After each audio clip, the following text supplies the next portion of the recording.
we get things restarted? How do we get it so that Speaker Pelosi doesn't think that your side doesn't give a damn? Because I know you do give a damn, and I know that you want to help the most vulnerable people. Well, Jim, I think there is a compromise if the Democrats are willing to be reasonable. There is still a lot of things that we need to do and that we've agreed on. I mean, and let me just go through a few of them. First of all, schools.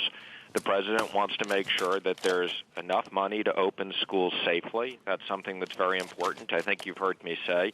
The Democrats in the HEROES bill had $100 billion. We've put in $105 billion. I've spoken to many governors over the weekend to understand their direct costs. I'll be getting on a video call this afternoon with all of them and the vice president to talk about schools.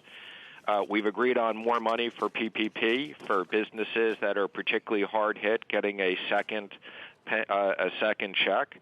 We've agreed on more direct payments like we sent out last time.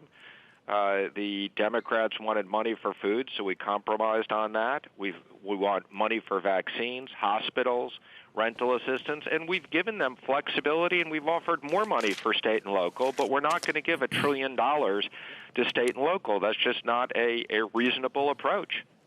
Right. I completely understand that, but I guess where I feel that there's some unrealism is how do we get something for small business right now?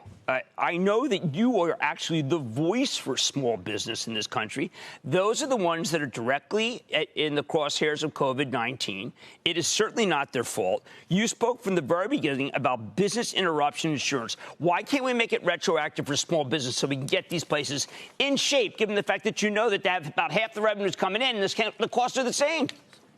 Jim, I'm highly confident if we put another PPP bill up for a vote that had second payments for businesses that were down 50%, that make sure we had money going for distressed and minority areas, I'm highly confident we'd have an overwhelming number of people on both sides of the aisle pass that. So, you know, normally in a negotiation, what you do is you say, let's agree on the things we can agree on, and let's pass legislation so that the American people get the benefit of that, whether it's small business or schools or other things. Let's not hold up everything over a few things that we disagree on.